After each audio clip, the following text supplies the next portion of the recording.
Here's something most men don't know. You can have two guys, same weight, same height, same dad bod, but one has a beer belly that's just soft, formed from excess calories, while the other is carrying a dangerous hormonal time bomb.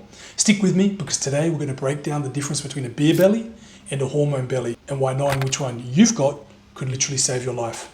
I'm David, and for the past 20 years I've built health and fitness brands, worked alongside incredible athletes, and learned what it really takes to succeed in business and in life, although I'm still figuring that part out.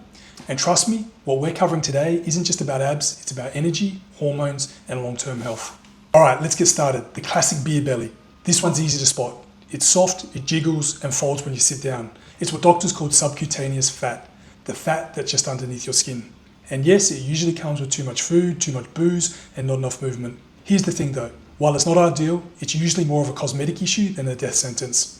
Think of it like a beanbag chair, annoying, a little messy, but mostly harmless if you clean it up.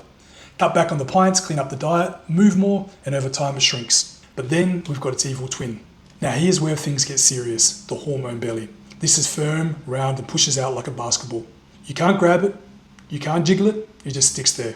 That's because it's made up of visceral fat, the fat that packs around in your organs. This isn't just extra calories, it's a sign of hormonal imbalance. The main culprits, cortisol, your stress hormone, low testosterone, your vitality hormone. And together, they create the perfect storm for a stubborn, dangerous belly fat.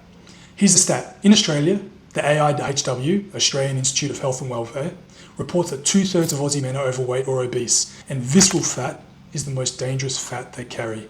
In the US, the CDC shows that 42% of men are obese, and belly fat, particularly visceral fat, is linked to heart disease, type 2 diabetes, and even early death. So no, it's not just a dad bod, it's more like a red, flashing warning sign. Let's break it down simply. When you're stressed, cortisol tells your body, store fat right here, around the organs, just in case. Now, if your testosterone is also low, which it naturally declines with age, you lose muscle, gain more fat, and your metabolism slows right down. It's like playing a game of football with no forwards on the field, you just can't score. One 2024 study found a strong negative correlation between testosterone and waist size. The lower the T, the bigger the belly. An Australian study led by the UWA showed that men with T levels under 7.4 nanomoles per litre were at higher risk of mortality, even if they weren't classified as obese. So yeah, this belly isn't just stubborn, it's a hormonal sabotage. So how do you know if your belly is beer or hormones? Quick test. If it's soft, squishy, and folds, it's a beer belly. If it's firm, round, and sticks out like a dome, it's a hormone belly. Still unsure? Here are 5 red flags of hormone belly. You've got a gut, but lean arms and legs. We've seen those blokes. You feel tired even after a full night's sleep.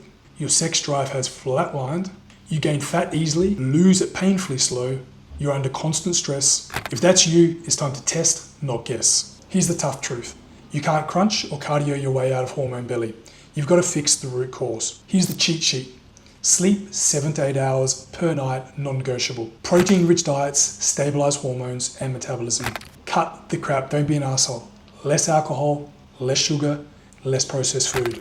Lift weights, non-negotiable. Boost testosterone, builds muscle, melts visceral fat. And manage your stress levels. Meditation, sunlight, cold showers, whatever works for you, keep the cortisol low. If none of that works, that's where blood work comes in. Check testosterone, cortisol, and thyroid. If needed, TRT, testosterone replacement therapy. Obviously this isn't medical advice, but we're just giving you some guidance. TRT can be a tool, but only under medical supervision. Remember, don't just slap a band-aid on it, get the full picture. So here's the bottom line. Not every belly is created equal. Beer belly, calories and lifestyle. Hormone belly, cortisol, low T, metabolic chaos. If you're over 35 and your belly feels like a basketball, don't ignore it, because it's not just about looks, it's about long-term health, energy, and your future self. If this hits home, share it with a mate who keeps blaming getting older for his gut. I'm David, thanks for watching, I'll catch you in the next one.